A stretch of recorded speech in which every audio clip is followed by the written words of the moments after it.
Top quality और consistent performance के लिए सिर्फ सिल्वर पंप्स। टॉप क्वालिटी और कंसिस्टेंट परफॉर्मेंस के लिए सिर्फ सिल्वर पंप्स, नाम याद रखना। 15 दिवसाच्या अगोदर आम्ही पदाचे राजीनामे दिले। त्यावेळेला आम्ही शिवसेनेचा राजीनामा दिलेला नव्हता, पक्षाचा। मग 15 दिवसाच्या आतमध्ये काय निर्णय घ्यायचा ही दिशा ठरवण्यासाठी आम्ही 15 दिवस थांबलो। वरील श्रेष्ठीकडून आम्ही 2 वेळा शिष्टमंडळाच्या निमित्तानं पक्ष संघटना आणि पक्षाची स्थिती सांगितली। 15 दिवसानंतरही वरून काय त्याचं आम्हाला बोलावून आलं नाही। त्यामुळे मी आता काल परवा शनिवारी आम्ही माढा जगदाळे मंगल कार्यालयात सर्व पदाधिकारी, मग मोहोळ असेल, माढा असेल, पंढरपूर असेल, करमाळा असेल, अशा सर्वच कार्यकर्त्यांची मीटिंग त्या ठिकाणी घेतली आणि कार्यकर्त्यांना आणि पदाधिकाऱ्यांना विचारलं आपली पुढील दिशा काय ठरवायची। मग अनेकाच्या बोलण्यामध्ये की आपण आता इतकं होऊन देखील यांना वरच्यांना संघटनेच्या बाबतीमध्ये काही करायचंच नसेल तर आपण भाजप या पक्षामध्ये प्रवेश करायचा असं सर्वानुमते ठरलं।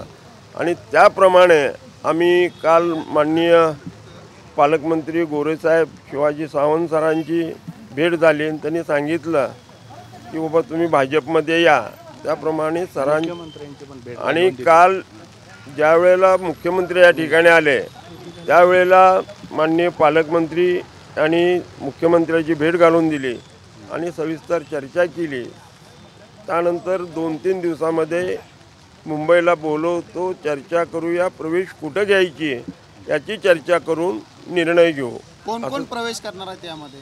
की परत जो सगळे 40 लोकांचे राजीनामे दिले ते म्हणजे पूर्णच लोक आहेत। तानाजी सावंत वगैरे ते पण आहेत, शिवाजी सावंत वगैरे पण आहेत। शिवाजी सावंत मी सांगितलं ना, त्यांनी सांगितलं प्रेस घेऊन तुम्ही निर्णय सांगा आपला काय झाला।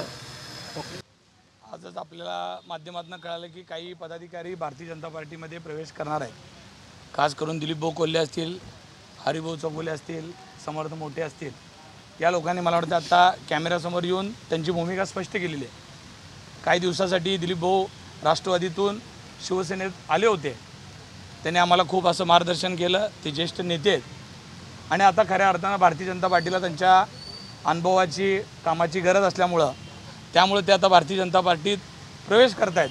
मला वाटतं भाऊंचा आता 3रा कितवा पक्षप्रवेश आहे माहीत नाही, 4था पक्षप्रवेश आहे आणि आता भारतीय जनता पार्टीत ते प्रवेश करून भारतीय जनता पार्टी वाढवण्याचं काम करतील।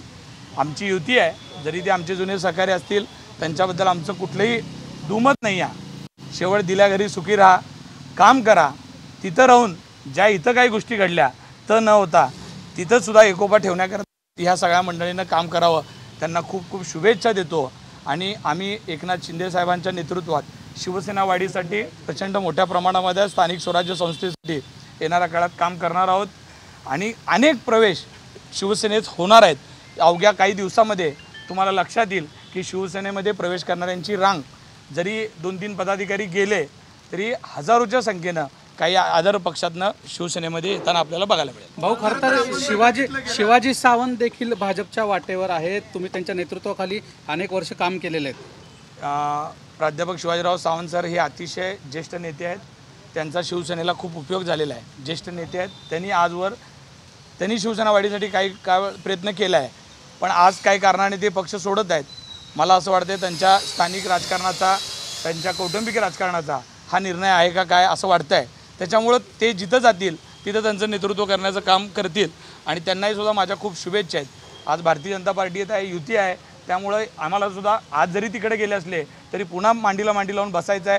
अजितदादाचा गट असू द्या, हे असू द्या, आणि हे ज्येष्ठ नेते आहेत त्यांना माझ्या खूप खूप शुभेच्छा। युती धर्म पाळत असताना आपल्या सहकार्या पक्षाचे नेते फोडायचे नाहीत असा स्वतंत्र धर्म असतो, मात्र असं असताना देखील नाही, ही जी काही घटना घडली आहे याच्यामध्ये भारतीय जनता पार्टीने काय केलं आहे असं मला मुळीच वाटत नाही। काही स्थानिक राजकारणामध्ये आणि त्यांच्या कौटुंबिक राजकारणामध्ये कंटाळून काही लोक पक्षप्रवेश करत आहेत, त्याच्यामध्ये भारतीय जनता पार्टीनं काही जास्त परिश्रम घेतलेत असं वाटत नाही, कारण या लोकांनी हा निर्णय घेतला होता आणि ऑपरेशन लोटस वगैरे नाही, ऑपरेशन टायगर काही दिवसात आपल्याला दिसेल। नाही, ह्या लोकांची नक्कीच गरज होती, यांच्या मार्गदर्शनाखाली याआधी सुद्धा शिवसेना मोठ्या प्रमाणात काम केलेली आहे। पण आदरणीय एकनाथजी शिंदे साहेब हे अतिशय तुम्हाला माहीत आहे कशा पद्धतीचे कणखर नेतृत्व आहे आणि ते नेतृत्व त्यांच्या समंजस पद्धतीनं जर त्यांच्यापाशी काही गोष्टी मांडल्या गेल्या असत्या तर नक्की त्यातनं मार्ग निघाला असता. पण हट्टीपणाने आपण आपल्या मनासारख्या काही गोष्टी कराव्यात असं म्हटल्यामुळं मला वाटतं कदाचित ह्यात मार्ग निघालेला नाही.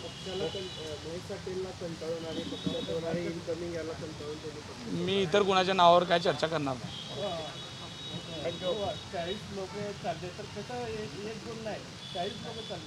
मी हेच सांगितलं की जरी आज काही शिवसैनिक भारतीय जनता पार्टीत गेले असतील तर येणाऱ्या काळामध्ये हजारोच्या संख्येनं आदर पक्षातनं तुम्हाला शिवसेनेत आलेले दिसतील. भाऊ कुठेतरी 4 तारखेला आपला मेळा बैठक झाली, त्या बैठकीत त्यांना समजवण्याचा प्रयत्न झाला नाही का? बघा मतभेद आहेत ते नक्की समजवण्याचा वरिष्ठांनी प्रयत्न केलेला आहे, पण नक्की दुखतंय कुठे हे कुणालाच कळी नाही. कारण ह्यांचे कौटुंबिक वादातनं हे सगळं घडतं आहे की शिवसेना पक्षामध्ये ह्यांना पाहिजे असलेली एकाशाही पाहिजे म्हणून हे सगळं घडतं आहे. हे काय गोष्टीत शेवट पक्ष हा सगळ्यांचा पक्ष आहे, पक्ष कुणा एकट्याचा नाही आहे आणि पक्षामध्ये मालक कोणी होऊ शकत नाही. पक्षामध्ये सगळे समान आहेत आणि या भावनेतनं जर आपण सगळे राहिलो तर मग पक्षामध्ये अशा गोष्टी होणार नाहीत. आणि आत्ता त्यांनी ज्या पक्षात प्रवेश केलेला आहे त्या पक्षाला तर शिस्तीची खूप गरज आहे असं सांगितलं जातं आहे आणि तिथं जाऊन आता नक्कीच मला वाटतं की काही लोकांना शिस्त लागल्याशिवाय राहणार नाही.